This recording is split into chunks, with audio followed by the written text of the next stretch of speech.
In this video, we're going to take a look at generating textures in ImagePrint UV. There's multiple ways to generate textures. In this video, we're going to focus on using the AI Pedestal engine. I'm going to load an image here. I'm going to go to my trusty Spider-Man image and bring that into the layout window. Rotate it and size it to fit the screen here. Bring it over to the middle.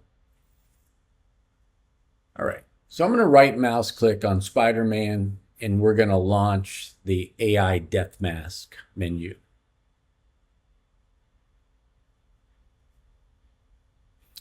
I have a couple options set here. I'm going to turn those off right now so that we can just start from the beginning.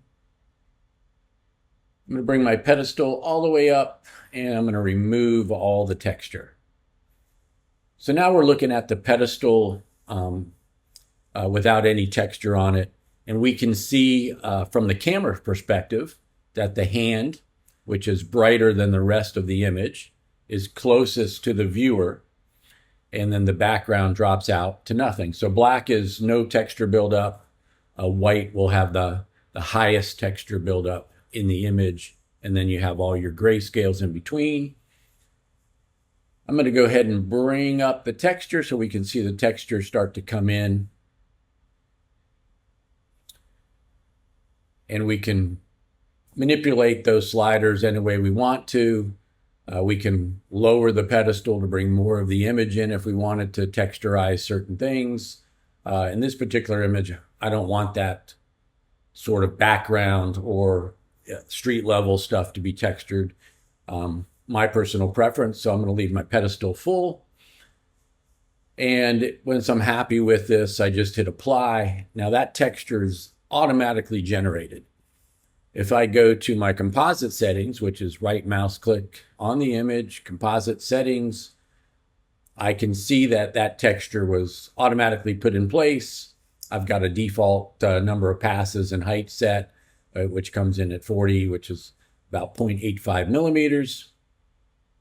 I got my white layer, my color layer, and then I can add and rearrange or remove things as needed. So simple as this. If I'm happy with this, I hit OK and it's ready to print. But in this particular image, I'm not happy with it. I actually want to do some other things. And that's really sort of the power of the ImagePrint AI is those textures actually get written out to where I can go edit them further or do different things with them. So I'm going to say OK, but I'm going to get rid of this version of Spider-Man.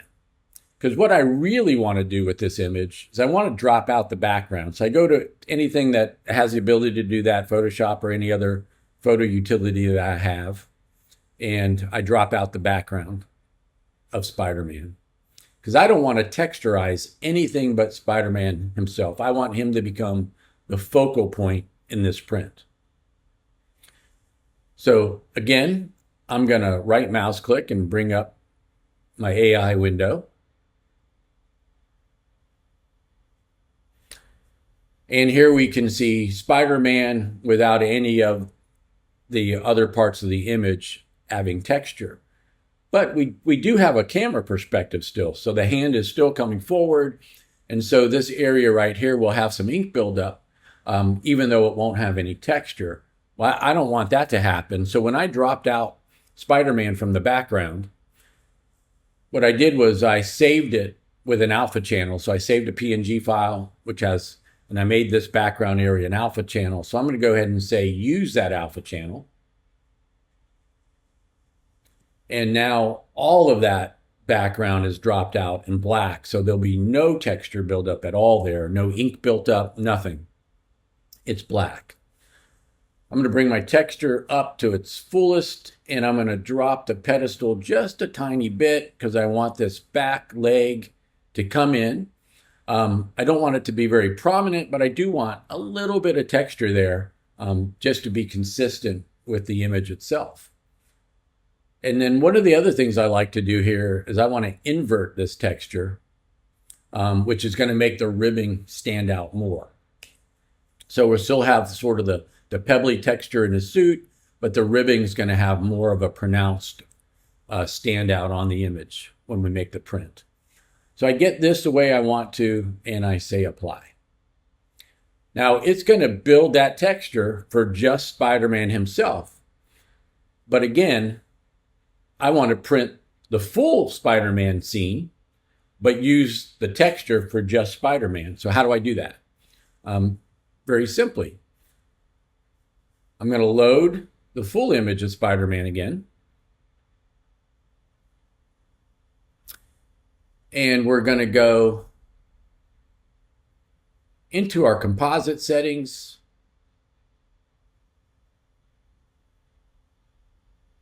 And this time, what I want to do is manually add an emboss layer. So I'm going to hit the plus sign here and bring up all my layers that I can add. And I'm going to say add an emboss layer.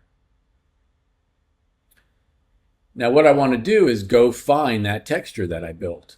So it automatically knows for this emboss layer, these are always going to be texture files. So whether it puts it in place automatically like the full image texture that we built, or now I go and find that texture and apply it. So I'm going to go to choose file, and it's going to automatically, because I was last there, go to where we store these textures. And these textures are stored in the C drive. So let's go there. Under program data, program data is a hidden folder, so you might need to go to your view settings in Windows and unhide hidden files and folders. Color Byte software, image print 64, and there's a folder called textures. And in here is stored any texture that you built. So here's the texture that we just built. And I can go ahead and say open, and now it's going to put that texture in place. Now I want to move that layer up to the top because we go from top to bottom. So the emboss layer is going to be the first thing that prints. Now the only other thing I need to do is tell it how high I want to go. So I'm going to say 40 passes, which is 0.85 millimeters. And notice again that these are incrementing in a number of what we call our ink channels for fast texture. My ink system has 8 available channels, so it's incrementing in numbers of 8, multitudes of 8. And that just allows for, when we stay in those multiples, it allows for faster printing because those multiples times the overprints will equal these multiple numbers here. So we have our emboss layer, white layer, color layer. And now the other thing I want to do is I want to add a clear layer. And I also want to set that clear layer to a file because I created a special gloss layer for this image. And that gloss layer I have stored in a folder for Spider-Man. So I need to go there.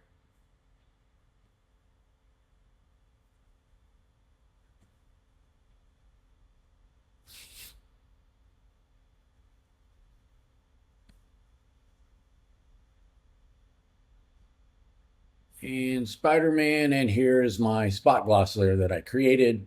And you can see, again, white means that's where the gloss is going to be laid down, and anything that black is not. So we're primarily going to be laying down the gloss in the ribbing of his suit and in some other kind of key areas of focal. So I'm going to say okay for that, and it's going to go ahead and put that spot gloss layer in place. The only other thing I want to do is run up my gloss a little bit higher. I'm going to go to right around 50% there. And now I'm happy with that. I'll say okay. I can, further size this, place it where I want to on the page, and hit print. I can rotate this to better maximize my print area as well, and everything will automatically be synced up with your textures and printed. So when I'm happy with what I want, all I have to do now is hit print, and Spider-Man's going to print with my special texture layer, my spot gloss layer, and be exactly what I had visioned him being. And that's one of the very advanced ways to use the AI texture builder to put together the vision of the image that you want to print. We're going to cover some additional videos, other ways to generate textures. But I just wanted to give a quick overview on how to use the AI texture building engine in multiple different ways. So thanks for watching.